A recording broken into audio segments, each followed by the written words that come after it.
They threw Coca-Cola on the waitress for fun, laughing as she stood there dripping and humiliated. Just another nobody they could disrespect without consequences. What they didn't know, her husband was a mafia boss. And he'd just found out what they did to his wife. Sofia Martinez had been on her feet for 6 hours straight. The Riverside Grand Hotel's crystal ballroom sparkled under 1,000 lights as Manhattan's wealthiest clinked champagne glasses and laughed too loud. Sofia moved between tables like a ghost, refilling drinks, clearing plates, invisible to the people whose net worth could buy her apartment building 10 times over. She didn't mind being invisible. In fact, she preferred it. More champagne, table 7, her manager hissed, snapping his fingers. Sofia nodded, balancing a silver tray as she weaved through designer gowns and tailored suits. Table 7 was the worst. 5 men in their late 20s, drunk since cocktail hour, celebrating something they called the Marlowe expansion. Their laughter had an edge to it, the kind that came from people who'd never been told no. Finally, one of them drawled as Sofia approached. His name tag read Ethan Marlowe. Blonde hair, perfect teeth, a watch that cost more than her car. Thought we'd die of thirst. My apologies, sir. Sofia kept her voice neutral, professional. She'd learned long ago not to react. As she poured, Ethan grabbed his friend's phone, scrolling through something that made them all cackle. Sofia caught a glimpse, photos of themselves posing with bottles, making faces. Rich boys playing at being wild. Sofia, right? Ethan squinted at her name tag. That's pretty. You got a boyfriend, Sofia? I'm married, sir. Married? His friends erupted in exaggerated gasps. Lucky guy. What's he do? Let me guess, waiter? Uber driver? Sofia's jaw tightened. He works in construction. This sent them into hysterics. Construction. Classic. Bet he's got a beer gut and a pickup truck. She said nothing. The champagne bottle was empty. She should leave. Wait. Ethan stood up, swaying slightly. The room was loud enough that no one else noticed. I got a question. When you go home tonight, you gonna tell him about us? About how you serve rich people all day? Ethan, sit down. One of his friends muttered, but he was grinning, phone raised. I'm just curious, Ethan continued, louder now. A few nearby tables glanced over. Does it bother you, seeing all this? He gestured at the ballroom. Knowing you'll never have it. Sofia's heart pounded. Have a good evening, gentlemen. She turned to leave. Hey, I'm talking to you. What happened next took 3 seconds, but Sofia would remember it in slow motion forever. Ethan grabbed a glass of Coca-Cola from the table, one of the sodas they'd ordered for mixing drinks. He took 2 steps forward. And then, while his friends howled with laughter and one raised a phone to record, he poured the entire glass over Sofia's head. The liquid was cold. Shockingly cold. It ran down her face, her neck, soaking into her white uniform blouse. Ice cubes hit her shoulders and scattered across the marble floor. The nearby tables went silent. Women gasped. Men stared. Sofia stood frozen, Coke dripping from her hair, her eyelashes. She couldn't breathe. Couldn't think. The humiliation was physical, crushing, a weight on her chest that made the room spin. Ethan's friends were dying laughing, slapping the table. Oh my God, dude. Did you get that? Send it to the group chat. What is going on here? The manager appeared, his face red, eyes darting between Sofia and the Marlowe table. He took one look at Ethan's smirking face, and his expression changed. Fear. She was rude to our guests, Ethan said casually, sitting back down. Just teaching some manners. The manager grabbed Sofia's arm. I am so sorry, Mr. Marlowe. Sofia, go to the break room. Now. But I didn't. Now. Sofia stumbled away, past the staring faces, past the whispers. Her shoes squelched with each step. Someone's date covered her mouth, eyes wide with secondhand embarrassment. An older woman looked away, uncomfortable but silent. No one said anything. No one helped. In the staff bathroom, Sophia locked the door and stared at her reflection. Coca-Cola matted her dark hair. Her mascara ran in black streaks. The blouse, the one she'd ironed carefully this morning, was ruined. She didn't cry. She'd learned years ago that crying changed nothing. Her phone buzzed. A text from her husband. "How's work, amor?" Sophia stared at the message. Her fingers hovered over the keyboard. She could tell him. She could tell Dante everything. But then what? People like the Marlowes didn't face consequences. They owned buildings like this one. They owned managers and lawyers and probably half the city council. If she complained, she'd lose her job. If Dante complained, he'd look crazy. A construction worker going after a billionaire family. No. Better to stay quiet. Better to survive. She typed back, "Fine. Home by midnight. Love you." She deleted the Coke-soaked blouse in a trash bag, changed into her backup uniform, and returned to her shift with her head down. What Sophia didn't know, what none of them knew, was that one of the kitchen staff, a young guy named Marco who'd always been kind to her, had watched the whole thing. Marco, who was furious enough to do something stupid. Marco, who knew exactly who Sophia was married to. And by dawn, a video of Ethan Marlowe pouring soda on a waitress would be sitting on the desk of Dante Morelli, the man who controlled every cement truck, every steel shipment, every construction permit in New York City. The man who built this city's foundations. The man whose wife had just been humiliated in front of Manhattan's elite. But that night, as Sophia rode the subway home with wet hair and a fake smile, she had no idea that in less than 7 days, the Marlowe family would learn a lesson they'd never forget. You don't disrespect a queen just because she's wearing an apron. Luca Romano had worked for Dante Morelli for 15 years. In that time, he delivered a lot of bad news. Arrests, betrayals, shipments gone wrong. He'd learned to keep his face neutral, his voice steady. But this morning, driving through pre-dawn Manhattan with his phone burning a hole in his pocket, his hands gripped the steering wheel too tight. The video had come at 5:47 a.m. An unknown number. No message, just a file. Luca almost deleted it, probably spam. Then he pressed play.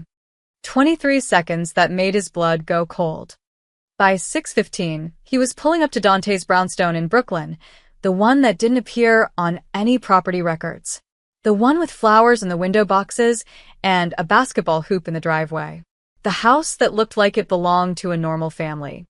Maria, Dante's housekeeper, let him in with a knowing look. He's having breakfast. Dante sat at the kitchen table in a white t-shirt and reading glasses, newspapers spread before him, an espresso cooling beside his hand.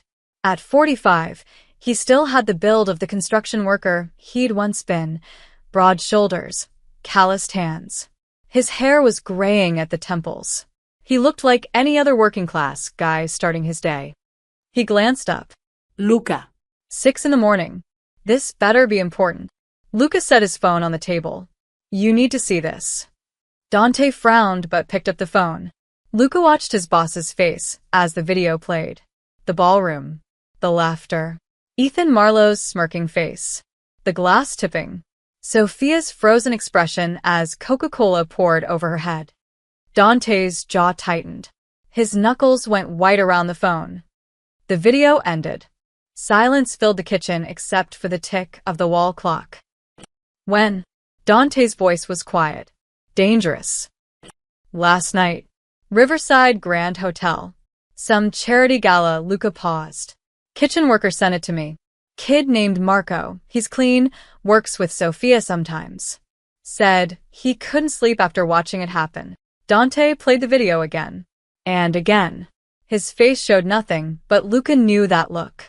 That stillness. It was the same expression Dante wore before he dismantled a rival crew in the 90s. The same face he had when someone crossed a line you didn't come back from. She didn't tell me. Dante set the phone down carefully. She came home, said work was fine. Kissed me goodnight like nothing happened. She probably didn't want you to worry. Worry, Dante laughed hollow. My wife gets humiliated in public, and she's worried about me. He stood abruptly, pacing to the window. Outside, the neighborhood was waking up, a garbage truck rumbling past, someone walking a dog. Normal life. The life Sophia had tried to protect by staying silent. I want everything on the kid in the video, Dante said. Everything on the hotel. Who owns it? Who was there? Who? Boss, Luca's voice stopped him. There's more. Watch the background. Around the 12-second mark. Dante picked up the phone again, his brow furrowed. He watched. Paused. Zoomed in. And froze. Behind Ethan, barely visible in the crowd, stood an older man in an expensive suit. Late 50s, gray hair, confident posture. He was holding a drink, talking to someone, oblivious to what his son was doing 10 feet away. That's Richard Marlowe, Luca said quietly. Dante's face went pale. No. Yeah. Richard Marlowe. My Richard Marlowe? Same guy. Dante sat down heavily. For the first time since Luca had known him, his boss looked genuinely shaken. Richard Marlowe, the legitimate businessman Dante had been working with for 3 years through carefully constructed shell companies. The real estate developer who needed Dante's cement suppliers and union connections, but could never know who Dante really was. Their arrangement had been perfect, profitable, quiet, deniable. 3 shared construction projects worth $40 million. Contracts that looked clean on paper, but funneled cash through backdoor channels. Richard got buildings built on time and under budget. Dante got his money laundered through legitimate development deals. They'd met face-to-face only twice, always in neutral locations, always carefully. Richard thought Dante was just a well-connected contractor. Dante had intended to keep it that way. That's his son. Dante's voice was barely a whisper. Ethan Marlowe, 27, heir to the family business. Princeton education. Zero work ethic. Luca pulled up a photo on his own phone. Party boy. DUIs covered up. Harassment complaints settled quietly. Daddy's golden child. Dante stared at the frozen frame of Richard in the background. He was there. He saw it happen. Looks like it. And he did nothing. Luca said nothing. There was nothing to say. Dante stood again, his movements sharp now, controlled rage replacing shock. He walked to the coffee maker, poured a cup he didn't drink, set it down. Thinking. Calculating. Call everyone, he said finally. Meeting tonight. I want intel on every Marlowe project, every contract, every permit, every dollar they owe. I want to know where they bank, where they're vulnerable, who they're afraid of. Boss, if we move on them, the business arrangement is over. Dante's voice cut like steel. You don't get to humiliate my wife and then expect me to help build your empire. Luca nodded. What about Sophia? Does she know about any of this? She knows I work construction. She knows I do well. She doesn't know the rest. Dante's expression softened for just a moment. She thinks I'm a union foreman who got lucky. I want to keep it that way. That might be hard if... Dante's phone buzzed. Then Luca's. Then both phones lit up with news alerts. Marlowe Group issues statement after viral incident. Luca grabbed his phone, scrolling. Oh, you've got to be kidding me. The press release was already everywhere, pushed to major outlets at 7 a.m. sharp. Marlowe Group regrets the unfortunate incident at last night's charity gala. While we support all service industry workers, preliminary investigations suggest the employee in question behaved unprofessionally toward guests prior to the incident. We take workplace conduct seriously and trust the Riverside Grand Hotel will address this matter appropriately. The Marlowe family remains committed to. The rest was corporate nonsense. Dante read it twice. His face had gone cold again, that dangerous stillness returning. They're blaming her, he said softly. They're covering their asses, Luca corrected. Trying to control the narrative before it spreads. Before it spreads, Dante set his phone down with deliberate care. They think this goes away with a press release. They think I'll read this and let it go because of our business. They think I need them more than they need me. He looked up at Luca, and for the first time that morning, he smiled. It wasn't a nice smile. Call the meeting for tonight. And Luca? Find out everything about their current construction projects. I want to know which ones can't finish without us. All of them, boss. They all need us. Good. Dante picked up his coffee, finally taking a sip. Then let's see how they build an empire when the foundation crumbles. Outside, the sun rose over Brooklyn, painting the brownstone gold. Inside, a war had just been declared. The Marlowes just didn't know it yet. The meeting room was in a warehouse in Red Hook that officially stored restaurant equipment. Unofficially, it was where Dante held court when decisions needed to be made away from listening devices and prying eyes. By 8 p.m., 7 men sat around a metal table under fluorescent lights. These were Dante's captains, the men who ran his operations across the city. Construction supply, trucking, unions, waste management. The legitimate businesses that generated millions while quietly moving money from less legitimate sources. Tommy the Hammer Bergosi spoke first. He was old school, 60 years old with scarred knuckles and zero patience. We grabbed the kid. Tonight. Make an example. Agreed, said Victor Chen, who ran the cement contracts. You disrespect the boss's wife, you disappear. Simple. Murmurs of agreement rippled around the table. Lucas stood in the corner, arms crossed, silent. He'd already had this conversation with Dante in the car. He knew how it would end. Dante sat at the head of the table, perfectly still, letting them talk. He'd barely spoken since they'd arrived, just listened to the escalating suggestions. Grab Ethan. Scare him. Break something. Send a message. We can make it look like a robbery, offered Joey Falcone, youngest of the group at 35. Rich kid gets mugged in the wrong neighborhood. Teaches him about respect. Or we burn one of his cars, Tommy added. That Porsche he drives? Gone. Let him explain that to Daddy. Enough. Dante's voice wasn't loud, but it cut through the chatter like a blade. The room went silent. He stood, walking to a whiteboard mounted on the wall. Someone had already taped up printed photos. Ethan Marlowe, Richard Marlowe, the Riverside Grand Hotel, the Marlowe Group logo.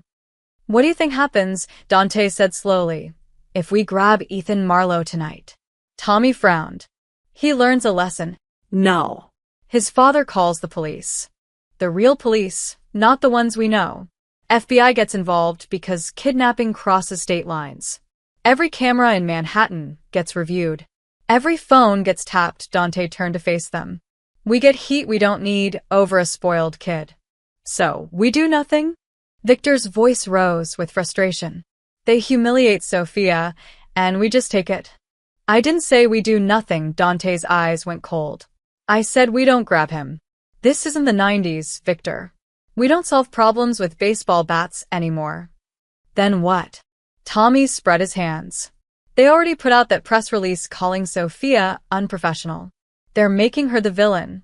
Every hour we wait, their version becomes the truth. Dante had read the press release a dozen times.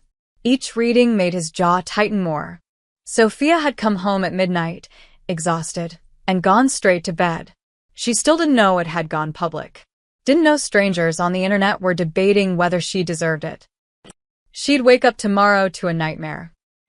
This isn't about Ethan, Dante said quietly. It's about Richard Marlowe. That got their attention. Richard Marlowe is a businessman, Dante continued. He thinks in dollars and contracts. His son humiliated my wife because he's a spoiled brat who's never faced real consequences. But Richard? He saw it happen and did nothing. Then he put out that statement blaming Sophia. You know why? Silence. Because he thinks I need him more than he needs me. He thinks our business arrangement protects him. He thinks I'll swallow this insult to keep the money flowing. Dante's voice hardened. He's wrong. Luca finally spoke from the corner. The Marlowe Group has 4 major projects in development right now. Combined value, $1.2 billion. He clicked a remote. The whiteboard screen changed to show a spreadsheet. Hudson Yards Residential Tower. Tribeca Mixed-Use Development. Queens Waterfront Condos. Brooklyn Luxury Apartments. Luca highlighted each one. Every single project uses our cement, our trucks, our steel suppliers, our union labor. Understanding dawned on faces around the table. They're also waiting on permits, Luca continued. The Brooklyn project needs environmental clearance. The Queens development needs zoning variances. Both are tied up in city council committees where we have friends. And their financing? Dante asked. 2 primary lenders, Chase and Goldman. Both have short-term construction loans that need to be refinanced in the next 90 days if projects run over schedule, Luca smiled grimly. Which they will, if anything goes wrong. Tommy leaned back in his chair, finally getting it. You want to choke their business. I want to dismantle it brick by brick, Dante corrected. Richard Marlowe humiliated my wife in public. I'm going to humiliate his empire. How long? Victor asked. 1 week. Maybe less. Dante pulled out a marker, writing on the whiteboard. Contracts. Permits. Financing. Reputation. These are his pressure points. We squeeze each one systematically. No violence. No obvious connections. Just a series of very unfortunate problems that Richard can't solve. And the kid? Joey asked. Ethan? Ethan is a symptom. His father is the disease. Dante capped the marker. But don't worry. When this is over, Ethan Marlowe will wish we'd just grabbed him. What's coming is worse than broken bones. He turned back to face his crew. Here's how this works. For the next 24 hours, nobody touches the Marlowes. No threatening calls, no vandalism, nothing. I want everyone focused on intelligence gathering. Victor, I need every detail on their construction timeline. Tommy, talk to your union contacts. Which projects have labor issues we can amplify? Joey, find out who their investors are and what makes them nervous. What about their finances? Victor asked. Luca and I will handle that. Dante checked his watch. We meet again tomorrow night, same time. Come prepared with options, not opinions. We're not street thugs anymore, gentlemen. We're businessmen. And we're about to teach the Marlowe family what happens when you forget who actually runs the city. The men stood energized now, understanding the plan. This wasn't about revenge. It was about power. As they filed out, Tommy paused at the door. Boss, what about Sophia? When do we tell her what we're doing? Dante's expression softened for just a moment. We don't. She's been through enough. When this is over, all she'll know is that the Marlowes apologized. The rest stays between us. Tommy nodded and left. Alone with Luca, Dante pulled out his phone. A text from Sophia. Can't sleep. Keep thinking about work. I'm sorry I didn't tell you what happened.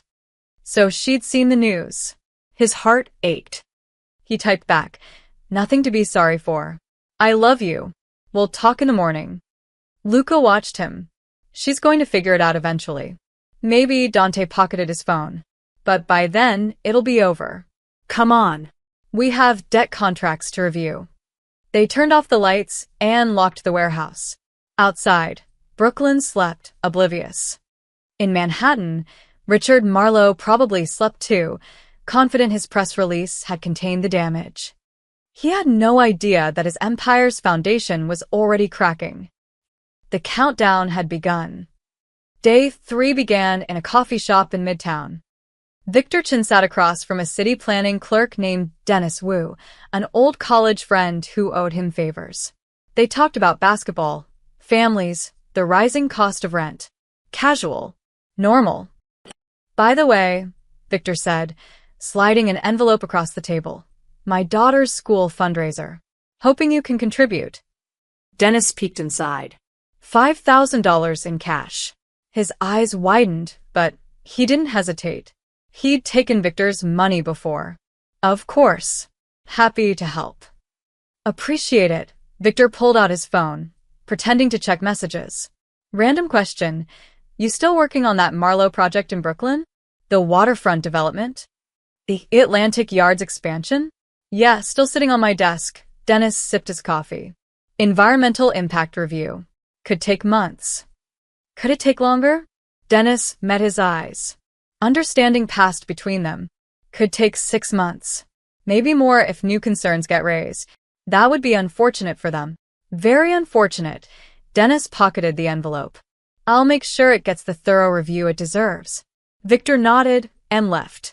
One pressure point activated. Across town, Tommy Brigosi stood in a construction trailer at the Hudson Yards tower site. The project superintendent, Mike Harrigan, was a union guy, one of theirs. We got a problem, Tommy. Mike spread blueprints across a folding table. Marlowe's behind schedule. They're pushing us to work faster, cut corners. How behind? 6 weeks. They need to pour foundation for the north wing by Friday, or they miss their deadline with the bank. Mike tapped the plans. But here's the thing, the cement order they placed? It's coming from Jersey, not your suppliers. Tommy's jaw tightened. They went around us. Tried to. Wanted to save money. Avoid union rates, Mike shrugged. But that Jersey company? They're having truck problems this week. Mechanical issues. Weird how that happens. Tommy smiled. Very weird. And our trucks could deliver. But the order would need to be placed through proper channels. At proper rates. And even then, Mike checked his watch. Might take a few extra days to schedule. Shame, Tommy clapped him on the shoulder. Keep me posted on their desperation level. As he left the trailer, Tommy called Dante. Hudson Yards is bleeding time. They're about to miss a critical pour. Good. Let them sweat. In a glass office tower in Lower Manhattan, Lucas sat across from Rebecca Morse, a risk analyst at Goldman Sachs. They dated briefly years ago, stayed friendly. She owed him nothing, but she remembered when he'd helped her brother avoid trouble with the wrong people. I need information, Lucas said quietly. Marlowe Group. What's their situation? Rebecca glanced at her computer screen, conflicted. Luca, I can't just. Off the record. Old friend asking another old friend. She sighed, typed something. They're leveraged. Heavily. For major projects all financed with short-term construction loans. The terms require completion milestones every 90 days, or the interest rate jumps 2 points. How close are they to those milestones? Close enough that any delays would be catastrophic, she lowered her voice. Between you and me, Goldman is already nervous. Marlowe's last quarterly report showed cost overruns. If these projects stall, we might not refinance. Which means they'd need to find new lenders fast. And if they can't, they'd have to liquidate assets, sell properties, possibly declare bankruptcy on the development arm. Rebecca looked at him carefully. Why are you asking? Just curious about the market, Lucas stood. Thanks, Rebecca. Give my best to your brother. Outside, he texted Dante. Goldman is wobbly. One more shake, and they bolt. By evening, Dante's team reconvened in the Red Hook warehouse. This time, the whiteboard was covered in details. Project 1. Hudson Yards Residential Tower. Value. $340 million. Status. 6 weeks behind schedule. Vulnerability. Cement supply disrupted. Foundation pour. Deadline Friday. Bank. Chase. Nervous about timeline. Project 2. Tribeca Mixed-Use Development. Value. $280 million. Status. Waiting on steel delivery. Vulnerability. Our steel suppliers can delay shipments indefinitely. Bank. Goldman already anxious about cost overruns. Project 3. Queens Waterfront Condos. Value. $420 million. Status. Zoning variance pending. Vulnerability. City council contacts can stall approval for months. Bank. Goldman, same loan officer as Tribeca. Project 4. Brooklyn Atlantic Yards Expansion. Value. $380 million. Status. Environmental review. Vulnerability. Review process extended to 6+ months. Bank. Chase. Largest exposure to Marlowe Group. Dante studied the board like a general surveying a battlefield. Total exposure. $1.4 billion if you count the financing, Lucas said. But the actual construction value is $1.2. And it all depends on our cooperation. Victor added his report. The Brooklyn permits are frozen for at least 6 months. I've got 3 different city departments ready to discover new concerns. Traffic impact, historic preservation, wetlands protection. Take your pick. The unions? Dante asked Tommy. Ready to walk on 2 projects if negotiations stall. We can manufacture labor disputes that tie them up for weeks, Tommy grinned. All perfectly legal. Just workers demanding fair treatment. Joey spoke up. I tracked their investor calls. Richard's been reassuring people all week that everything's fine. But 3 small investors already pulled out of the Queen's project. They're spooked by the negative press from the Sophia incident. Good, Dante circled the 2 bank names on the board. Chase and Goldman. 2 lenders, for vulnerable projects. Luca, can we buy their debt? Working on it. I've got 3 shell companies ready to purchase distressed construction loans. If the banks get nervous enough, they'll sell at a discount just to reduce exposure. Dante did the math in his head. If they controlled the debt, they controlled oxygen. The Marlows couldn't move, couldn't breathe, couldn't make deals without going through people they didn't know were connected to Dante. Here's the sequence, Dante said, marker in hand. Tomorrow morning, Hudson Yards misses their foundation pour. Tomorrow afternoon, steel delivery to Tribeca gets delayed. By evening, Marlowe will be dealing with 2 crisis situations. That's when the banks start making worried phone calls. And when they're panicking about timelines, Luca continued, that's when my shell companies approach the banks about buying distressed debt. We swoop in looking like saviors. Victor nodded appreciatively.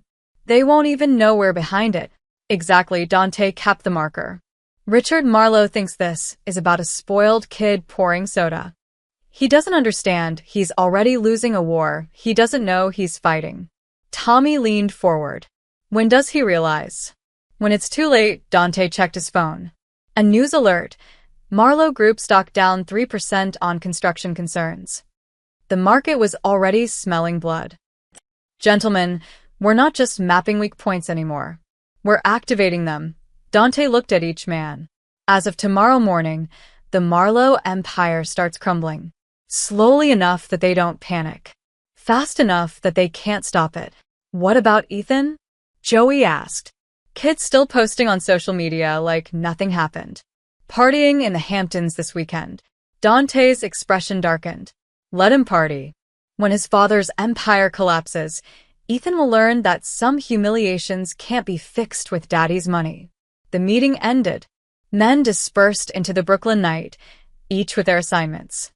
Dante stayed behind, staring at the whiteboard. For projects, 2 banks, 1 week. His phone buzzed. Sophia, can't believe I'm trending on Twitter. People are so cruel. But I'm okay. We're okay. His chest tightened. She was trying to be strong, trying not to worry him.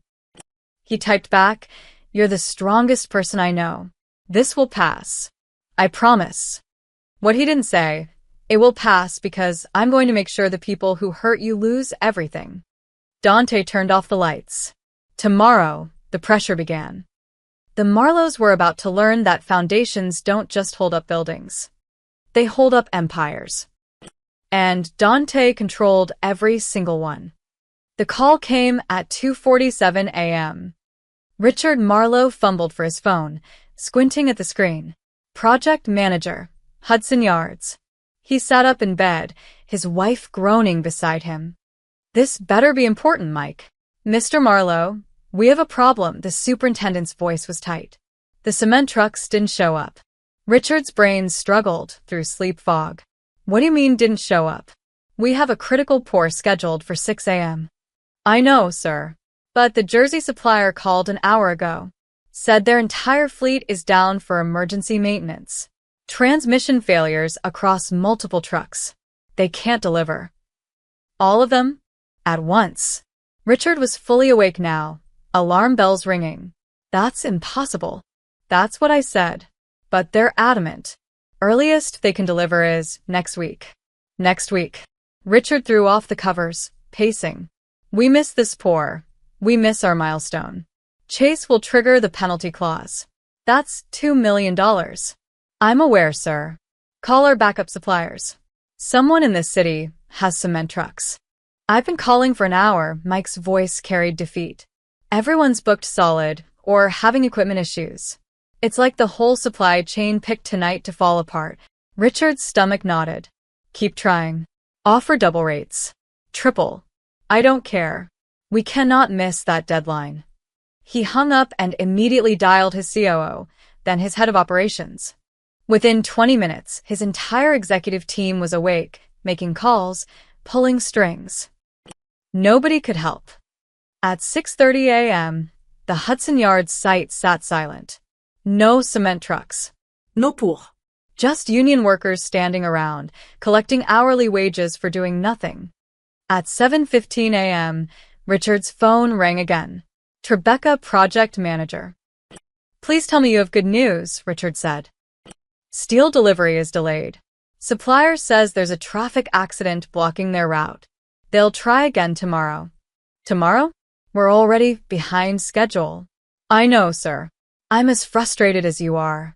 Richard ended the call and threw his phone across his home office. It bounced off the leather couch. 2 projects. Same morning. Both critical delays. This wasn't coincidence. By 9 a.m., Richard sat in his Marlowe Group headquarters, a glass tower in Midtown with views of Central Park. His executive team filled the conference room, tired, confused, and increasingly nervous. Talk to me, Richard demanded. What the hell is happening? His COO, Patricia Vance, pulled up a spreadsheet. Hudson Yards, cement supplier claims mechanical failure across their fleet. Tribeca, steel delivery blocked by mysterious traffic incident. But here's what's weird, I called other developers. Nobody else is having supply problems. Just us, Richard said flatly. Just us. His CFO, Martin Ross, cleared his throat. The timing is unfortunate. Chase called this morning. They're aware of the Hudson Yards delay. If we don't pour foundation by Friday, the penalty clause activates. That's $2 million, plus they're considering raising our interest rate. On what grounds? Failure to meet milestone deadlines. It's in the contract. Richard's jaw clenched. One delay, and they're panicking? It's not just the delay. Martin pulled up his laptop. Our stock dropped 3% yesterday after that Waitress incident went viral. Investors are jittery. Chase is asking if we're experiencing broader operational problems. The Waitress incident. Sophia Martinez. Richard had hoped his press release would contain that situation. Instead, it had exploded. Think pieces about wealth inequality. Social media outrage. His son's face plastered across gossip sites. And now this. Get me new suppliers, Richard said. I don't care what it costs. We're trying, Patricia said. But every contractor we've contacted is either booked or she hesitated. Or what? Or giving us the runaround. Quotes that are 3 times normal rates. Delivery windows that don't help. It's like someone's poisoned the well. Richard stood, walking to the window. 43 floors below, Manhattan buzzed with construction cranes and traffic. His city. His empire. Someone was doing this. Someone with enough reach to disrupt supply chains, enough power to coordinate attacks on multiple projects simultaneously. But who? At noon, Ethan Marlowe sat in a Hamptons Beach club, mimosa in hand, laughing with friends. Dude, you're trending again, his buddy Chase said, scrolling through his phone. People are still talking about the Waitress thing. Ethan rolled his eyes.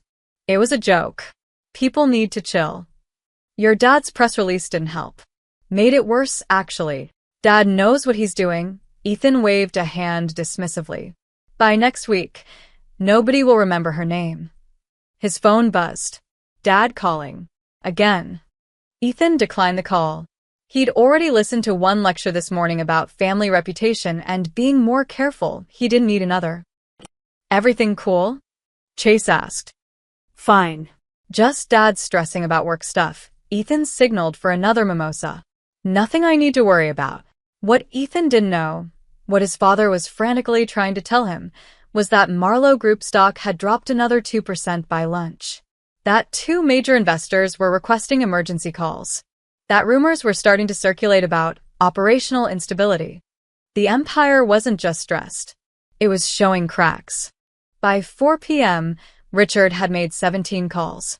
Every supplier gave him the same story: backed up equipment issues, scheduling conflicts. Some apologized profusely. Others were oddly curt. He sat alone in his office, staring at project timelines that were quickly becoming fantasies. His assistant knocked. "Mr. Marlowe?" "Goldman Sachs on line 3. They're asking about the Tribeca and Queens projects." Goldman, his other major lender. Richard picked up. "James, good to hear from you." Richard James Rothman's voice was professional but cool. "I wanted to touch base about your projects. We're hearing some concerning reports about delays. Minor setbacks. We're addressing them. Minor setbacks that are affecting 2 projects simultaneously? Our risk assessment team is getting nervous." "There's nothing to be nervous about. We have the situation under control." "Do you?" A pause. "Because our analysts are also looking at the negative publicity from earlier this week. Combined with these construction delays, it's creating a concerning pattern." Richard's hand tightened on the phone. "James, we've worked together for 10 years. When have I ever failed to deliver? There's a first time for everything. Look, I'm not making threats. I'm giving you a friendly heads up. If these delays continue, if more problems emerge, Goldman will need to reassess our position. We have shareholders to answer to." "I understand. I hope you do. Fix this, Richard. Quickly." The line went dead. Richard sat in silence, his reflection staring back from the dark computer screen. 2 banks circling. 2 projects stalled. Investors panicking. Stock dropping. 48 hours ago, everything had been fine. Now it felt like the ground was shifting beneath him. He thought about Sophia Martinez, the waitress, the video that wouldn't die. Could this be connected? Some kind of retaliation? No. Impossible. She was nobody. A restaurant worker. What could she possibly do to hurt him? He shook off the paranoia. This was just bad luck. Terrible timing. It would pass. Richard pulled up his contacts, started making more calls. There had to be someone who could deliver cement. Someone who owed him a favor. What he didn't realize, what he couldn't see, was that every call he made, every favor he tried to pull, every string he attempted to pull was connected to a web that all led back to one man. A man whose wife had been humiliated on camera while Richard stood by and did nothing. A man who was just getting started. In Brooklyn, Dante received updates throughout the day. Each one made him smile. Hudson Yards stalled. Tribeca stalled. Both banks circling. Stock down 5% total. He looked at Luca. Tomorrow, we tighten the noose. The war had begun. And Richard Marlowe was losing without even knowing he was fighting. Day 4 started with a phone call Richard never expected. "Mr. Marlowe, this is Diane Chen from the Department of Environmental Protection." The voice was polite, bureaucratic, deadly. "I'm calling about your Queens waterfront project." Richard's stomach dropped. "Another problem." "What about it?" "We've received concerns regarding potential wetland disturbance. We'll need to conduct an additional environmental impact assessment before we can approve your zoning variance. We already passed environmental review months ago. New information has come to light. Possible habitat for protected bird species. We take these matters very seriously. How long will this take?" "Hard to say. Could be 60 to 90 days. Maybe longer if we find issues." 90 days. The Queens project was supposed to break ground in 3 weeks. Goldman was already nervous about Tribeca. Now this. "This is ridiculous," Richard said, trying to keep his voice level. "Who raised these concerns?" "Anonymous tip to our office. But we're obligated to investigate all credible reports." Diane's tone suggested the conversation was over. "You'll receive official notification by end of business today." She hung up. Richard stared at his phone. Anonymous tip. Just like the cement trucks mysteriously failing. Just like the steel deliveries getting delayed. Just like everything else falling apart this week. This wasn't coincidence. Someone was orchestrating this. By 10 a.m., the rumors started. It began on Urban Development Watch, a niche blog that covered New York real estate. A post titled, "Marlowe Group projects face multiple delays. what's really going on. The article was careful, avoiding direct accusations, but it asked uncomfortable questions. Sources close to several Marlowe Group construction sites report unusual delays this week. Cement suppliers, steel deliveries, and now permit issues. While each incident appears isolated, industry insiders are wondering if there's a deeper problem. Some point to the viral video of Ethan Marlowe's behavior at last week's charity gala as evidence of a company culture problem. Others suggest possible financial instability.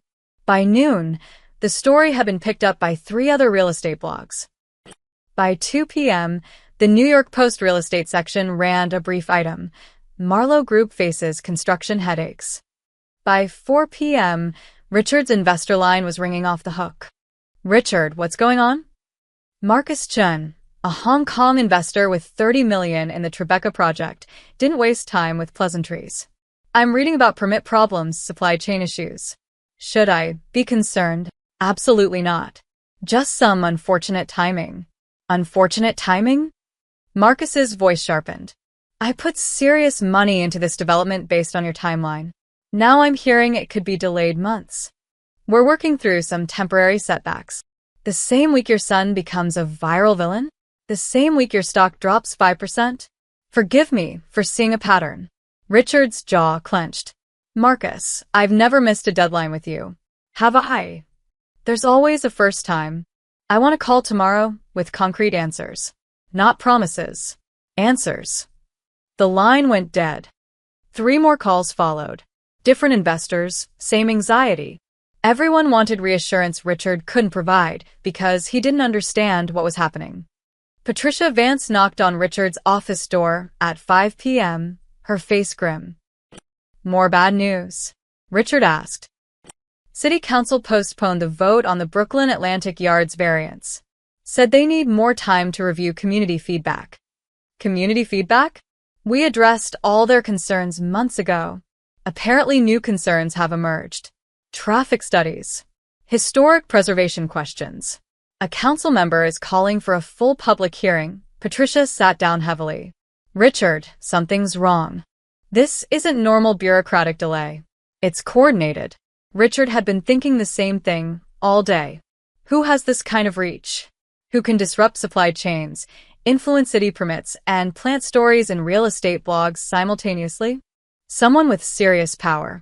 Someone with connections across multiple industries. Patricia paused. Someone we pissed off. Richard's mind raced through possibilities. A competitor? A rival developer? But this felt personal, not just business. The waitress. Sophia Martinez. The woman from the video, Richard said slowly. Do we know anything about her? Patricia pulled up her tablet. Sophia Martinez. 32. Works at Riverside Grand Hotel. Been there 4 years. Lives in Brooklyn. Married, she scrolled. Husband is Dante Morelli. listed occupation, construction contractor. Construction. Richard's blood went cold. What kind of contractor? His voice was barely a whisper. Patricia tapped more. Doesn't specify. But she stopped, her face going pale. Richard. Morelli. That name sounds familiar. From where? Your shell company contracts. The ones that source cement and steel at below market rates. Didn't we sign papers with the Morelli Construction Group 3 years ago? Richard's hands started shaking. He pulled up his private files, the ones his lawyer handled, the contracts he never looked at too closely because they saved him millions. There it was. Morelli Construction Group. Dante Morelli, principal. The man whose wife Ethan had humiliated was Richard's secret business partner. The man who controlled the supply chain that all 4 Marlowe projects depended on. Oh God, Richard whispered. Patricia stared at him. What? I need to make a call. Richard's voice was hollow. Get out, Richard. Now. She left, closing the door.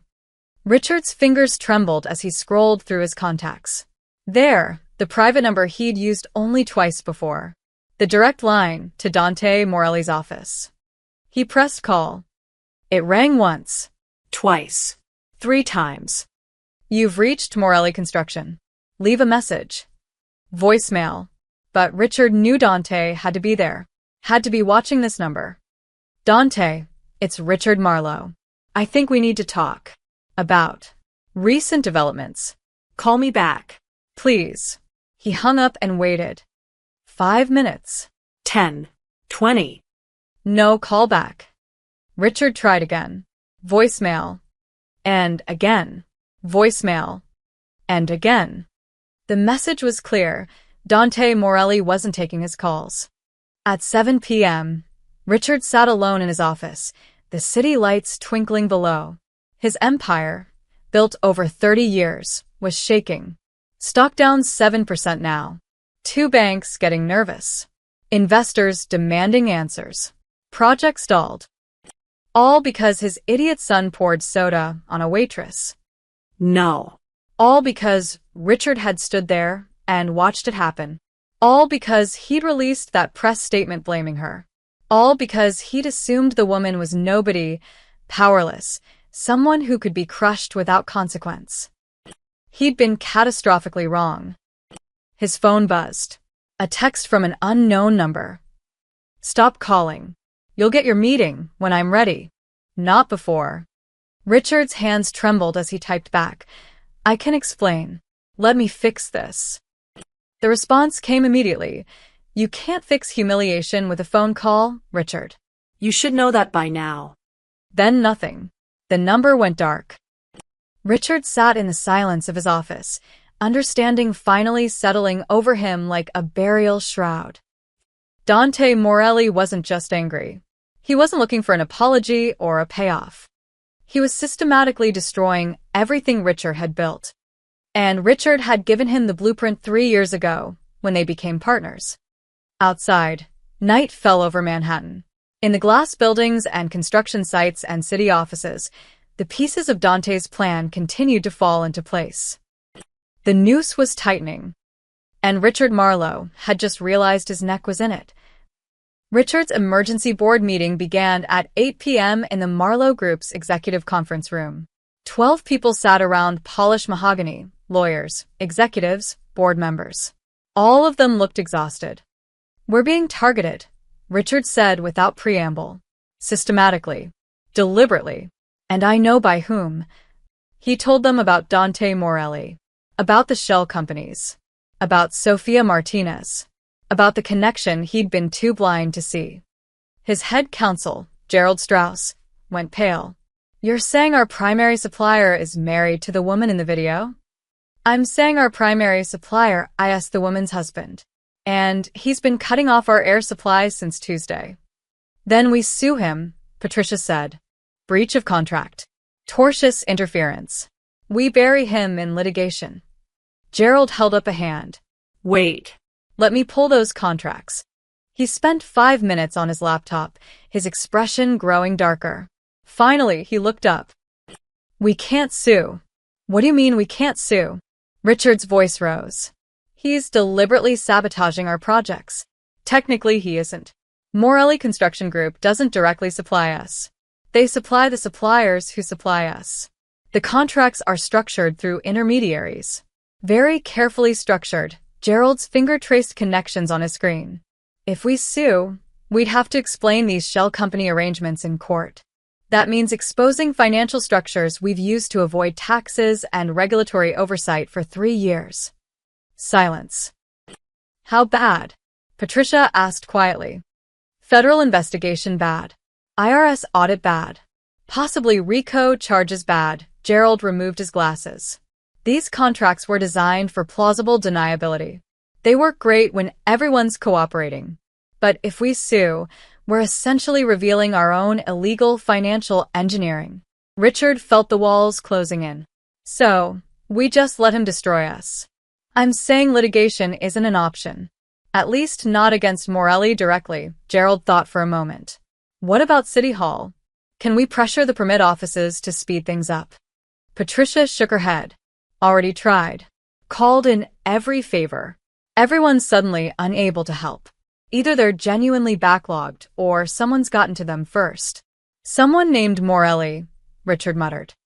Martin, the CFO, cleared his throat. There's another problem. Goldman called again this afternoon. They're conducting a routine review of our loan portfolio. Translation: they're looking for reasons to call our loans early or trigger penalty clauses. Can they do that? If we miss contracted milestones, yes. Hudson Yards missed its foundation deadline. Tribeca is 3 weeks behind. If the Queen's project gets delayed 60 days because of this environmental review, we'll miss that deadline too. Martin pulled up a spreadsheet. 3 missed milestones triggers a review clause. We need to refinance immediately or face default. How much are we talking about? $420 million. Due in 30 days if they invoke the clause. The number hung in the air like a bomb. We don't have that kind of liquidity, Patricia said. I know. Richard stood, pacing to the window. $420 million. They could maybe scrape together half by selling non-core assets. But the other half? We could bring in new investors, someone suggested. With our stock down 7% and construction delays making headlines? Martin shook his head. No major investor will touch us right now. Not at terms we could accept. Then we go back to Morelli, Richard said. Make him an offer. Money. Ownership stake. Whatever he wants. He's not answering your calls, Patricia pointed out. Then I'll go to him. To his office. His home. Wherever he is, I'll find him and what? Gerald interrupted. Apologize? Beg? He's not doing this for money, Richard. He's doing this because your son humiliated his wife and you backed Ethan instead of making it right. Richard turned on him. What was I supposed to do? Throw my own son under the bus? Yes. Patricia's voice cracked through the room. That's exactly what you should have done. Issue a real apology. Fire Ethan from his position. Make it clear that behavior was unacceptable. Instead, you blamed the victim and assumed no one would care about a waitress. I didn't know who she was married to. That shouldn't have mattered. Patricia stood, furious. Even if she'd been married to nobody, what Ethan did was wrong. But you were more worried about protecting the family name than doing the right thing. Now we're all paying for it. Silence fell. No one looked at Richard. Across town, Ethan Marlowe sat in a booth at a trendy Soho nightclub, bottle service on the table, models on either side of him. His phone had been buzzing all evening, Dad, Patricia, Martin, but he ignored them. Your dad's blowing up your phone, his friend Tyler observed. Always is. Ethan took a shot. Probably wants to lecture me more about the video. Like I need another speech about family reputation. Dude, have you seen the news? Your company's stock is tanking. Stock goes up, stock goes down. Ethan waved dismissively. Dad always figures it out. That's what he does. What Ethan didn't see, what he was too drunk and too privileged to notice, was that his father was standing on the edge of a financial cliff. That 4 major construction projects were grinding to a halt. That banks were circling. That the family empire was experiencing the first real crisis in its history. All because Ethan had thought it would be funny to pour Coca-Cola on a waitress. Back in the conference room, Richard's phone buzzed. Another text from the unknown number. Your lawyers are probably telling you that you can't sue me. They're right. Your politicians are probably not returning calls. Also correct. You built your empire on my foundation, Richard. I can remove it brick by brick. The question is, how much do you want to lose before you're ready to talk? Richard stared at the message, his reflection ghostly in the phone screen. Gerald leaned over. Is that him? Richard nodded. What does he want? He wants me to suffer. To understand what it feels like to be powerless. Richard's voice was hollow. He wants me to beg. Then maybe you should, Patricia said quietly. Before there's nothing left to save. Richard looked around the table at the tired faces, the fear in their eyes. These people had families, mortgages, careers tied to Marlowe Group. If the company collapsed, they all went down. He thought about Ethan, drunk in some club, oblivious. He thought about Sofia Martinez, the woman he'd dismissed as nobody. He thought about the press release he'd authorized, the one that blamed her for being unprofessional. Patricia was right. He'd made the wrong choice at every turn. And now the bill was coming due. Set up a meeting, Richard said finally. With Morelli. Whatever it takes. Tell him I'm ready to talk. He's not answering. Then send a message through his office. Tell him Richard paused, the words bitter on his tongue. Tell him Richard Marlowe is ready to apologize. Properly this time. Gerald nodded and left to make the call. Richard sat down heavily, suddenly feeling every one of his 58 years. In 4 days, his empire had gone from thriving to life support. And the man holding the plug was someone he'd never even considered a threat. His phone buzzed one more time. Tomorrow. 10 Uhr morgens. Come alone. Address to follow. Richard closed his eyes. The war was over. Now came the surrender. Day 5. 6:47 Uhr morgens. Luca sat in a diner in Queens across from 3 men in suits. They looked like what they were, investment bankers eager to offload risk before anyone asked questions. Let me get this straight, said Michael Chun from Chase. You want to buy Marlowe Group's construction debt? Now? When everyone knows they're having problems? That's exactly when we buy, Luca said calmly. My clients specialize in distressed assets. We see opportunity where others see risk. Your clients being? Sentinel Capital Partners. Private equity. Very quiet, very well-funded. Luca slid paperwork across the table. All legitimate, all traceable to a Cayman Islands shell company that existed only on paper. We're prepared to purchase the Hudson Yards and Tribeca debt at 90 cents on the dollar. Today, Michael and his Goldman counterpart, Lisa Park, exchanged glances. The debt was worth $180 million total. At 90 cents, they'd take a small loss but eliminate exposure to a potentially catastrophic situation. Why so eager? Lisa asked suspiciously. Because in 3 months, when Marlowe stabilizes, that debt will be worth full value again. We're patient. We're also confident they'll recover, Lucas smiled. But we need an answer by noon. After that, the offer expires. It was a lie. Dante didn't think Marlowe would recover. But these bankers didn't need to know that. Michael checked his phone, probably messaging his boss. We'll need to review.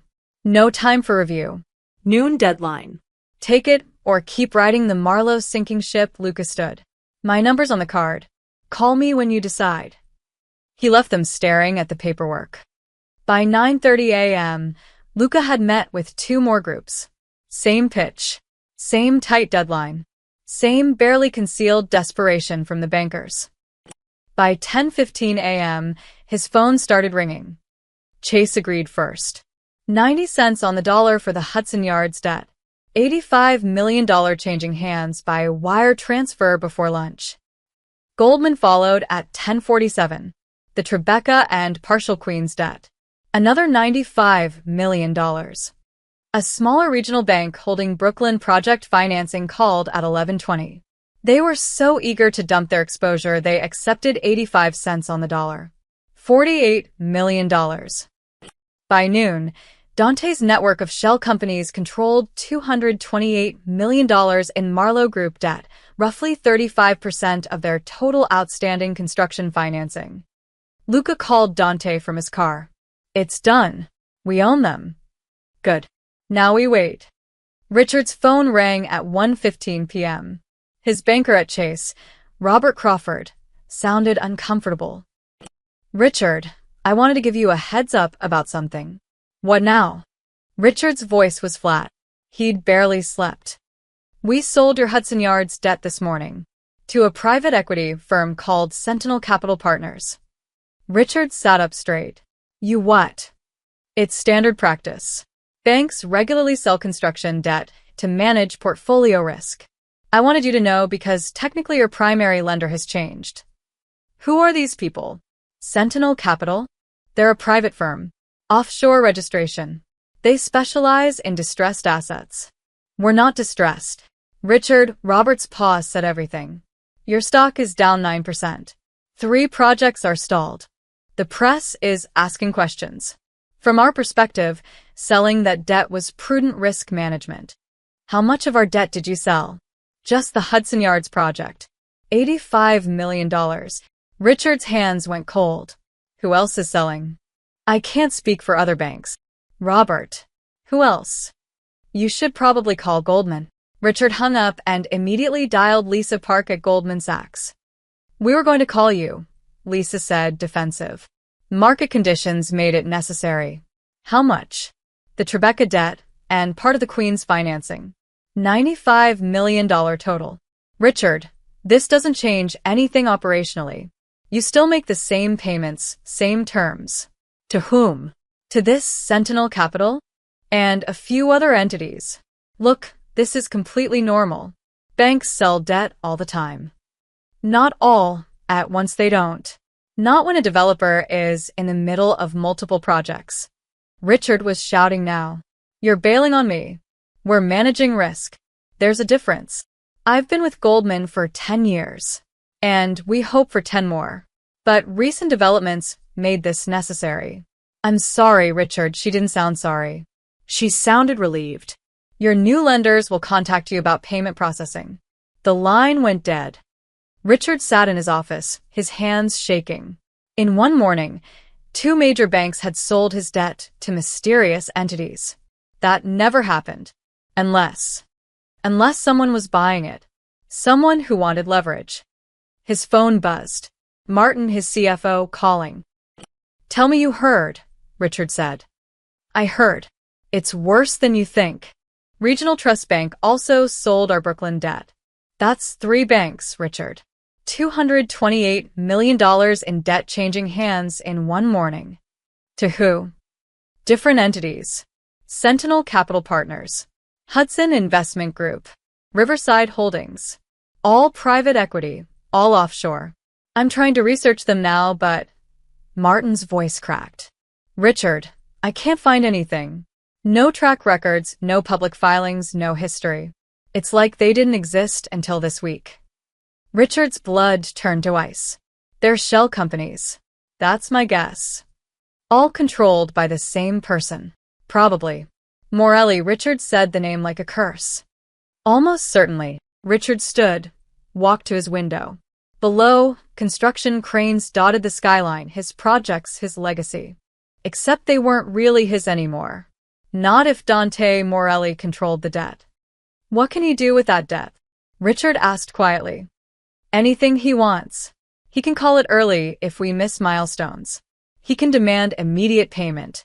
He can force us into bankruptcy and pick up our assets in liquidation. Martin paused. Richard, in 48 hours, he went from supplier to creditor. He doesn't just control our supply chain.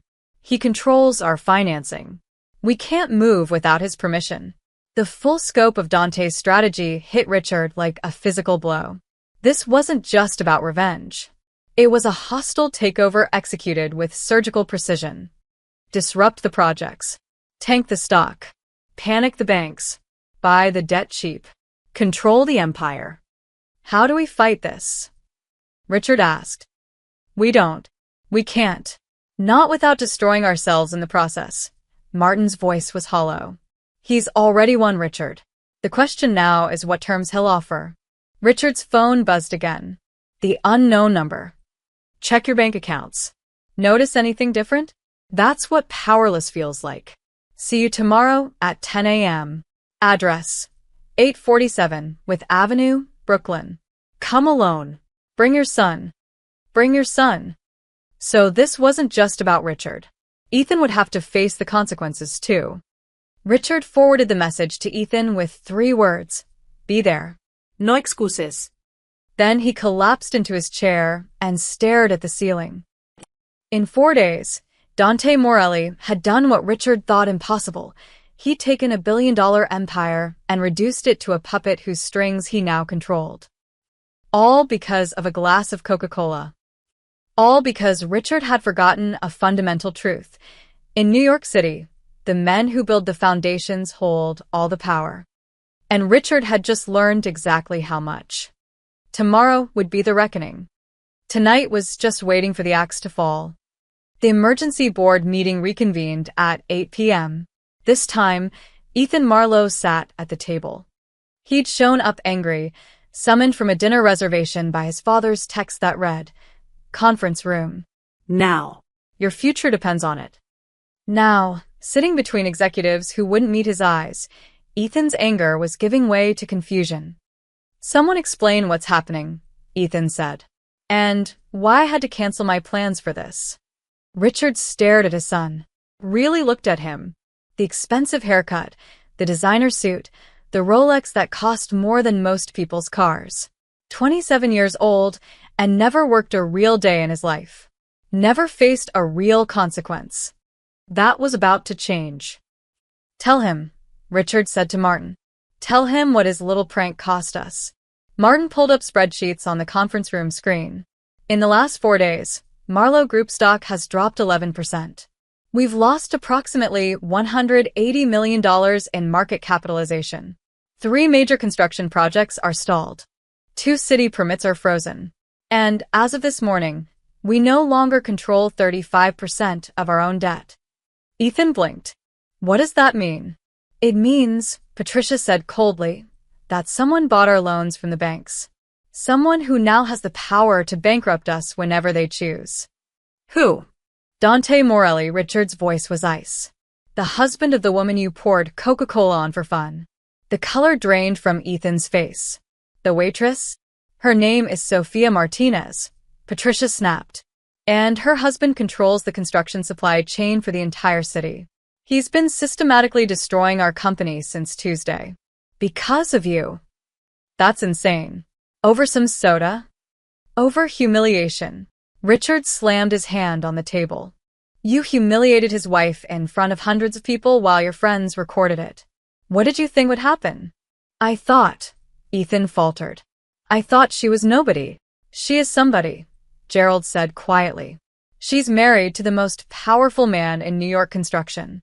And you poured soda on her head while your father stood in the background and did nothing." Ethan looked at Richard. "You were there? 10 feet away. Talking to a client," Richard's voice cracked. "I saw the whole thing. I saw you humiliate that woman, and I said nothing because I was more worried about making a scene than doing what was right. So this is my fault." Ethan's voice rose. "Dad, you run this company. You're the one who put out that press release blaming her. Because I was protecting you. Like I always do. Like I've done your entire life." Richard stood, his chair scraping back. "Every DUI I've covered up, every harassment complaint I've settled, every stupid mistake you've made, I've fixed it. But this time, I can't fix it. Because you didn't just offend some random woman. You started a war with a man who literally built cities." The room went silent. Ethan's hands were shaking. "How bad is it?"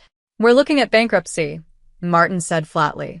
"In 30 days, if we can't refinance $420 million in debt. And the man holding that debt is Dante Morelli. So, we refinance." "With what?" Patricia interrupted. "What bank is going to lend to us when our projects are stalled, our stock is tanking, and the press is running stories about operational dysfunction? Morelli has made us radioactive. Then we sue him." "We can't," Gerald said. "Our business relationship with him involves financial arrangements that are questionable. If we sue, we expose ourselves to federal investigation, possibly RICO charges." Ethan looked around the table, finally understanding. "So we're trapped." "We're trapped," Richard confirmed. "And it's your fault." "It's our fault," Patricia corrected. "Richard could have fired you on the spot. Could have publicly apologized to Sofia Martinez. Could have made it clear that behavior was unacceptable. Instead, he protected you. We all did. And now we're all paying for it." Ethan's voice was small. "What happens tomorrow?" "Tomorrow, we meet with Dante Morelli. You and me." Richard's eyes were hard. "And we accept whatever terms he offers. Because the alternative is watching 30 years of work disappear." "What kind of terms?" "I don't know. But I guarantee they'll involve you." Richard leaned forward. "You're going to apologize to his wife. Publicly. On camera. And you're going to mean it. Because if you don't, we lose everything." "You want me to humiliate myself?" "I want you to experience a fraction of what you put that woman through." Richard's composure finally shattered. "Do you even remember her face? When that soda hit her? The way she froze? The way everyone stared?" Ethan said nothing. You don't, do you? Because she wasn't real to you. None of them are real to you. The staff, the workers, the people who actually build what we design. Richard's voice shook. But they're real to Dante Morelli. And he's spent 4 days teaching us that lesson. Board member James Whitmore cleared his throat. What about going to the press? Telling our side of the story? And say what? Patricia asked. That we're victims? That a construction contractor is being mean to us? We'd look pathetic. Worse, we'd look guilty. We could offer him money, suggested another board member. A settlement. Make this go away. He doesn't want money. Richard pulled up his phone, showing them Dante's text messages. Read these. He's not negotiating. He's not compromising. He's making a point. The board members read in silence, their faces growing graver. He's going to destroy us, someone whispered. No, Richard looked at Ethan. He's going to make us destroy ourselves. Unless we give him what he wants. Which is justice. Accountability. The things we should have given him from the start. Richard stood. Meeting adjourned. Ethan and I have an appointment to prepare for. Everyone filed out except Richard and Ethan. Ethan stared at his hands. Dad, I'm sorry. I didn't know. You never know. That's the problem. Richard's anger had burned out, leaving only exhaustion. You've gone through life assuming your actions don't have consequences. That our money and name protect you from everything. But money doesn't matter to a man like Dante Morelli. Power does. Respect does. And you took both from his wife. What's going to happen to me? I don't know. Richard walked to the window. Below, the city glittered. His city. Except it wasn't really. It belonged to men like Dante Morelli, the ones who poured concrete and pulled permits and made sure the foundations were solid. Get some sleep, Richard said. Tomorrow, we face the consequences. Both of us. Ethan left without another word. Richard stayed, staring at his reflection in the dark glass. In 48 hours, he'd gone from confident developer to desperate supplicant. And somehow, he knew tomorrow would be worse. Because Dante Morelli didn't just want an apology. He wanted them to understand what it meant to be powerless. And Richard was about to learn. 847, with Avenue was not what Richard expected. No gleaming office tower. No marble lobby. Just a plain brick building in Brooklyn with a faded sign reading, Morelli Construction Supply, a few trucks parked outside. Windows that needed cleaning. This was the empire that had brought down Marlowe Group. Richard and Ethan arrived at 9:55 a.m. in Richard's Mercedes. They'd barely spoken during the drive. Ethan looked like he hadn't slept, his usual confidence replaced by visible dread. Let me do the talking, Richard said as they got out. I wasn't planning to say anything. A man in his 40s met them at the door. Compact build, watchful eyes. Mr. Marlowe. I'm Luca Romano. Follow me. They walked through a warehouse filled with construction equipment, then up a metal staircase to a second-floor office. Plain walls, metal desk, filing cabinets. A single window overlooking the loading dock. And sitting behind the desk, in jeans and a work shirt, was Dante Morelli. He looked nothing like Richard expected. No expensive suit. No intimidating presence. Just a man who could have been any construction foreman in the city. Except for his eyes, dark, intelligent, and utterly calm. Sit, Dante said. Richard and Ethan sat in the 2 chairs facing the desk. Luca stood by the door, arms crossed. Dante studied them for a long moment, saying nothing. The silence stretched uncomfortably. Thank you for meeting with us, Richard began. I think there's been a misunderstanding. No misunderstanding. Dante's voice was quiet, precise. Your son poured Coca-Cola on my wife's head. You watched it happen and said nothing. Then you released a press statement blaming her. I understand perfectly. That statement was a mistake. We were trying to control. You were trying to make it her fault. Make it go away. Like she didn't matter. Dante leaned forward slightly. Do you know what Sophia did that night after your son humiliated her? She came home and told me work was fine. She lied to protect me. To protect you, really, because she was afraid of what might happen if I knew. Richard said nothing. She's worked at that hotel for 4 years. Never missed a shift. Never complained. She's proud of what she does. Dante's voice remained even. And your son treated her like garbage for entertainment. Ethan found his voice. I was drunk. I wasn't thinking. You're always drunk. You're always not thinking. Dante's eyes shifted to Ethan. I know about the DUIs. The harassment complaints. The settlements. You've gone through life believing your money makes you untouchable. Today, you learn different. Mr. Morelli, Richard interjected. We want to make this right. Whatever you need, compensation, a public apology. I don't need anything from you. Dante stood, walking to the window. In 4 days, I've taken your empire to the edge of collapse. Your stock is down 11%. Your projects are stalled. Your banks sold your debt to me. Right now, I own 35% of your financial oxygen. He turned back to face them. I could keep going. Call your loans early. Trigger default clauses. Watch you declare bankruptcy. Then buy your assets in liquidation for pennies on the dollar. Dante's expression didn't change. But that's not what I want. What do you want? Richard asked quietly. I want you to understand something. Dante returned to his desk, sitting down. You build towers, luxury apartments, places rich people live, but you don't build them. Men like me do. We pour the concrete, lay the steel, wire the electricity. Without us, you have nothing but blueprints and investor meetings. He paused. You forgot that. Forgot that the people who actually build your empire matter. So, I reminded you. Richard nodded slowly. You made your point. We understand. Good. Then here are my terms. Dante pulled out a single sheet of paper. Non negotiable. He slid it across the desk. Richard read, his face going pale. Ethan leaned over to look. First, Dante said, public apology. Televised.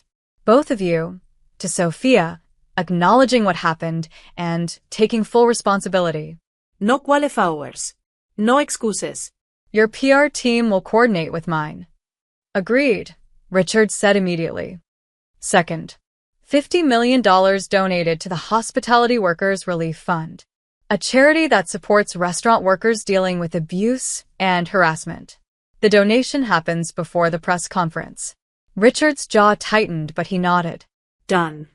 Third, 15% ownership stake in your Hudson Yards tower, transferred to one of my investment entities. Non-voting shares, but I want a piece of what I helped you build. That's worth, Ethan started. $80 million, Dante finished. I know. Consider it payment for the empire I let you keep. Richard closed his eyes. $80 million plus $50 million in charity. $130 million total. But the alternative was losing everything.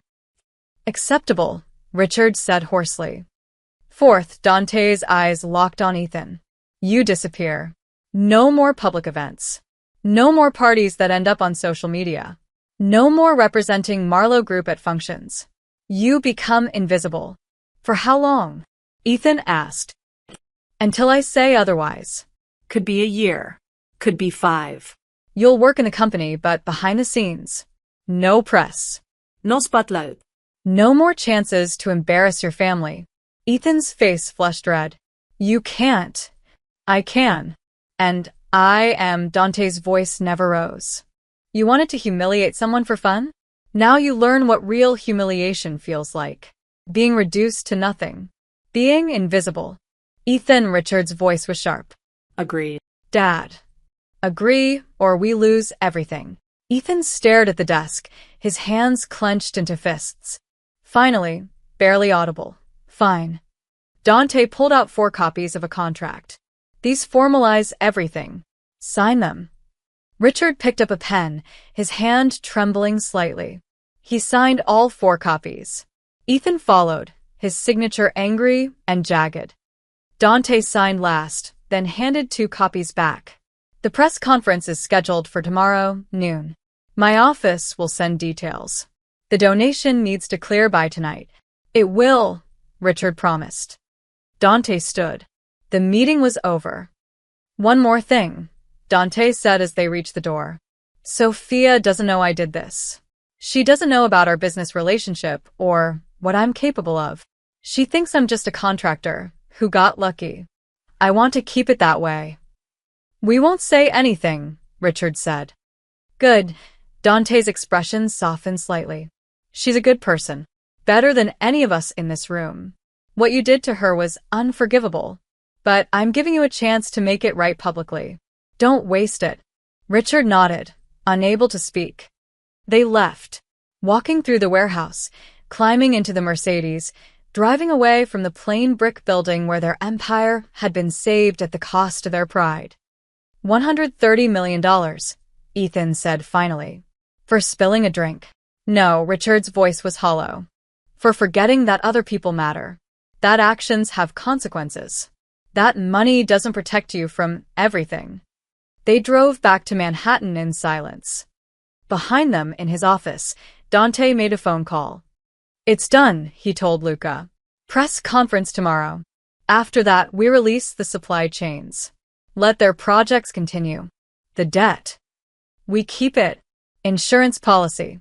They step out of line again, we crush them. Dante hung up and looked at Sophia's picture on his desk. Tomorrow, she'd see justice. Public, televised justice. And she'd never know the war he'd fought to get it. The Marlowe Group press conference was scheduled for noon at their Manhattan headquarters. By 11:30, the lobby was packed with reporters. This wasn't normal. Press conferences about corporate apologies didn't draw CNN, MSNBC, and every major newspaper in the city. But the Sophia Martinez story had touched a nerve. Wealth inequality, workplace abuse, viral justice. Everyone wanted to see how this ended.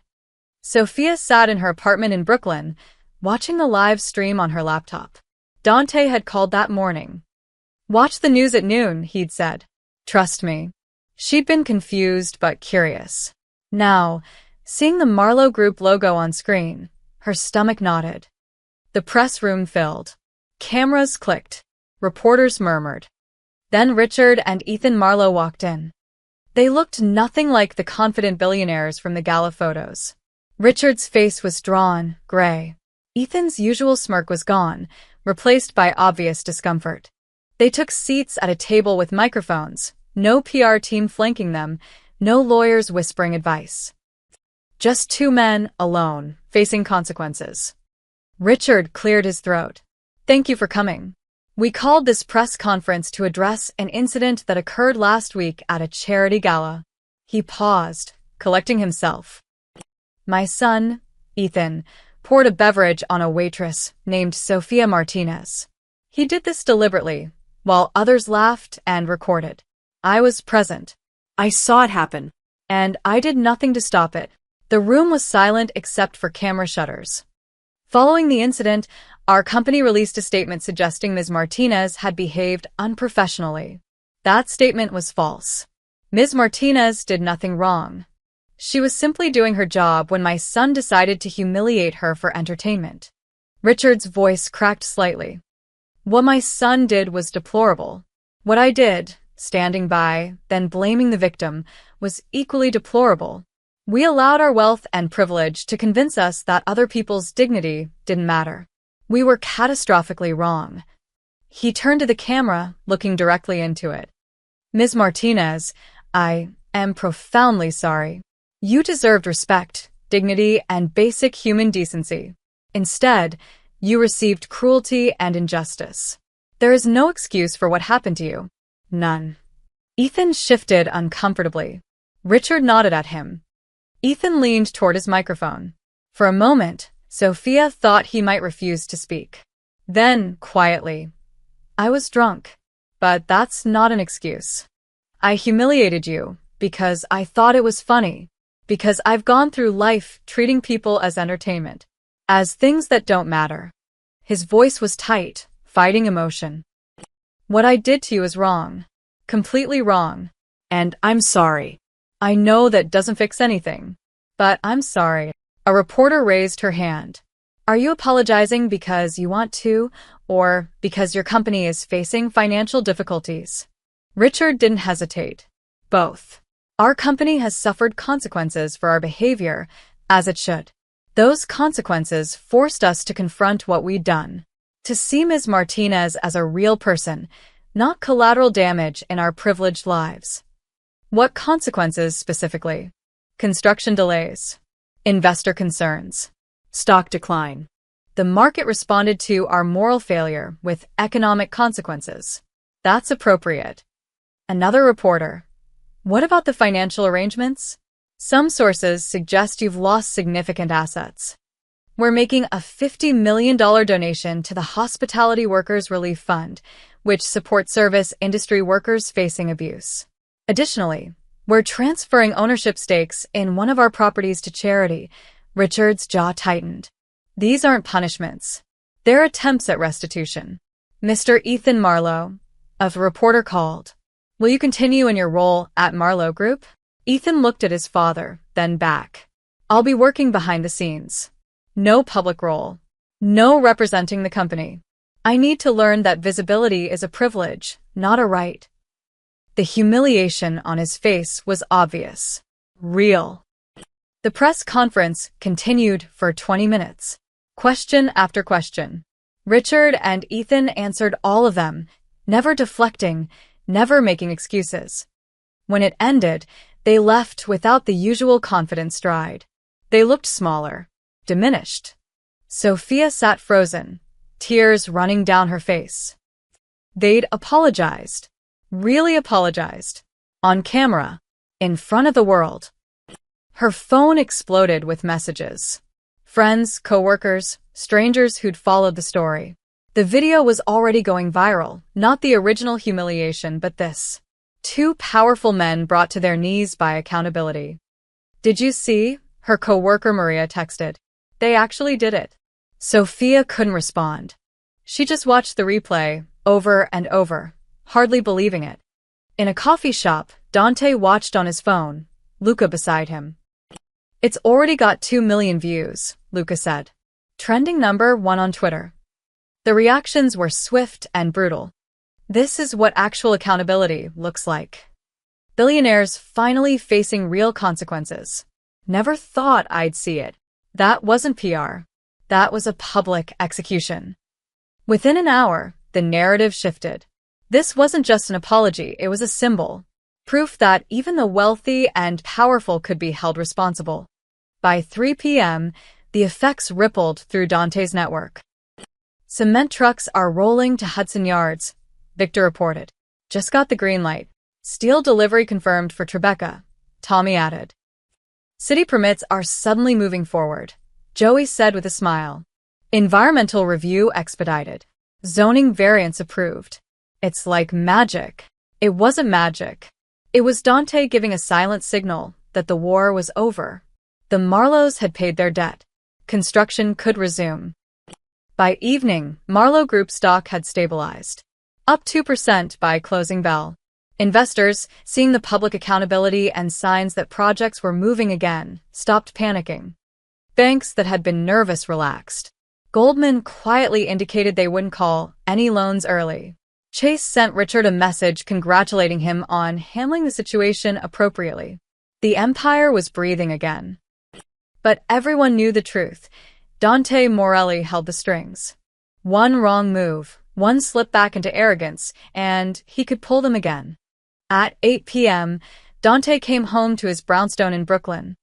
Sophia was in the kitchen making dinner, the TV on in the background still replaying clips of the press conference. She turned when he entered, her eyes red from crying. Did you see? She asked. I saw. He pulled her into a hug. I can't believe they actually apologized. I thought nothing would happen. That people like them never face consequences. Everyone faces consequences eventually, Dante said quietly. Sometimes it just takes longer.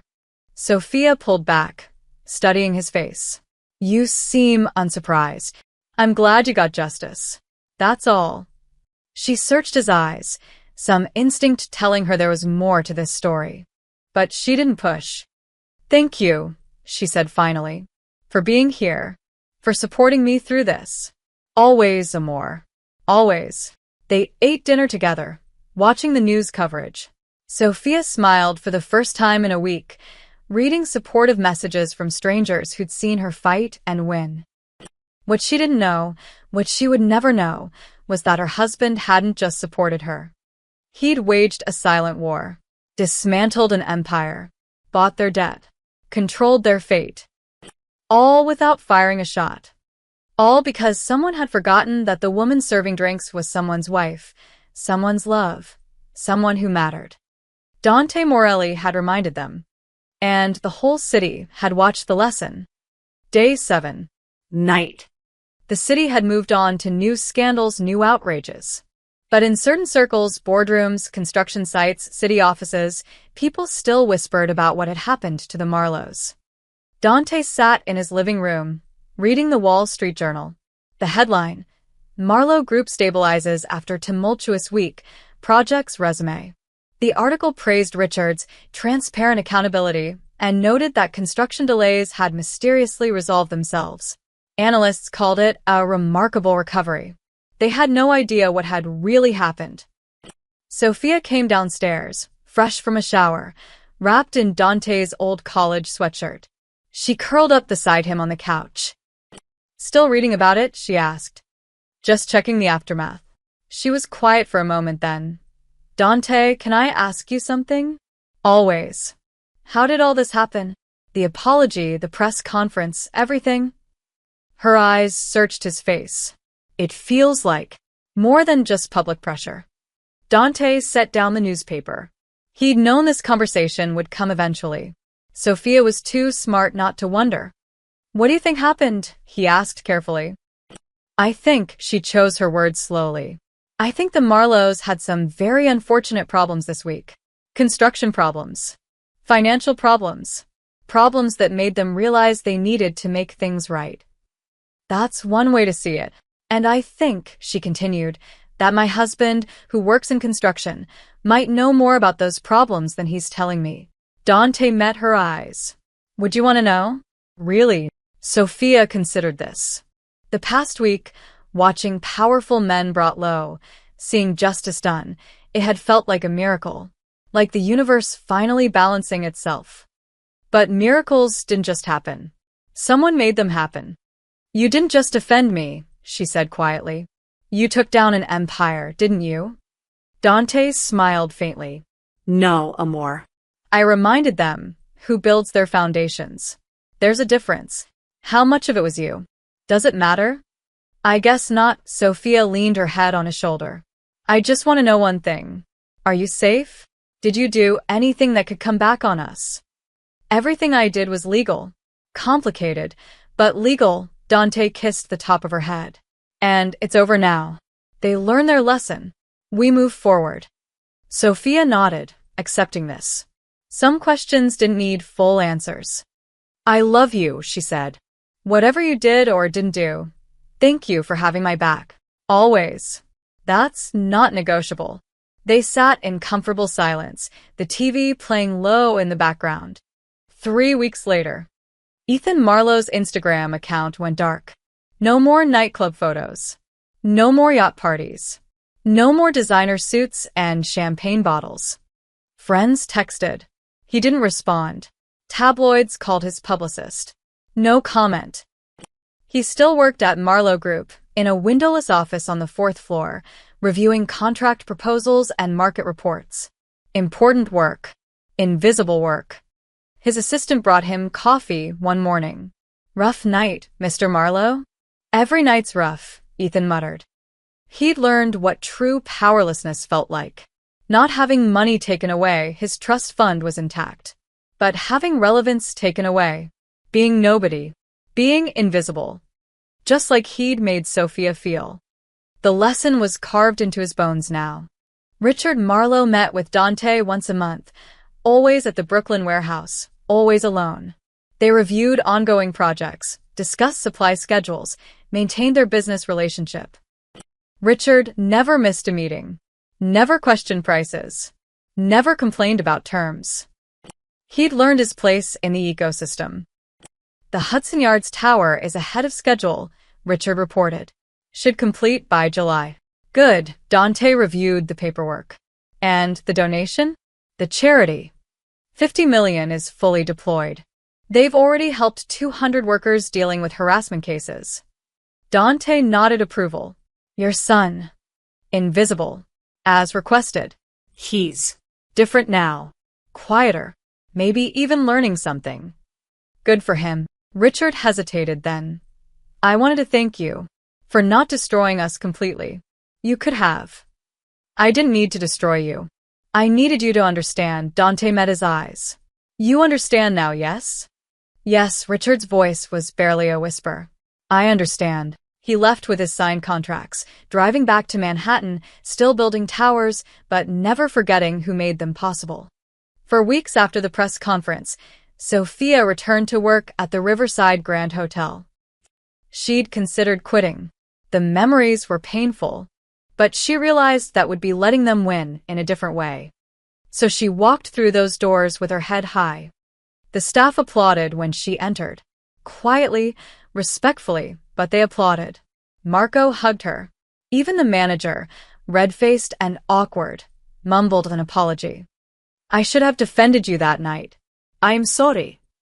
Sophia nodded. Thank you.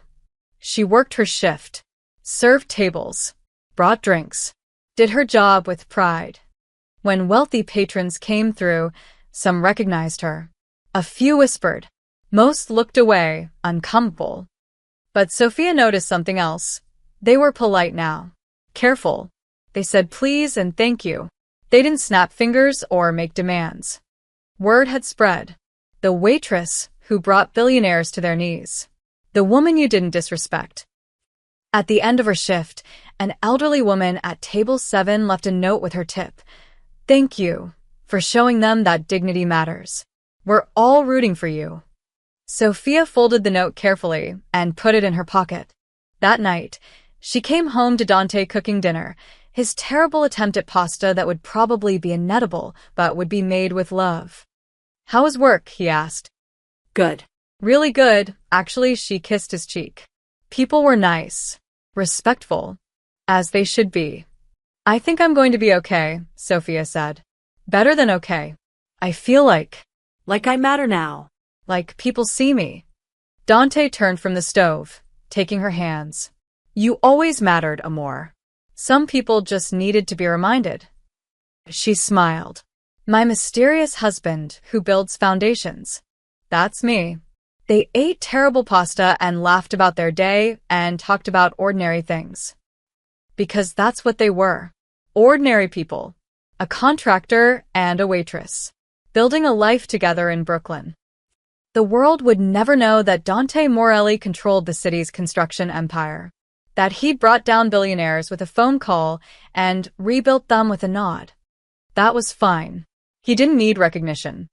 He just needed Sophia to smile when she came home, to walk with her head high, to know she was protected, valued, loved. Everything else was just concrete and steel. Foundations holding up a city that would never know his name. And that's exactly how Dante wanted it.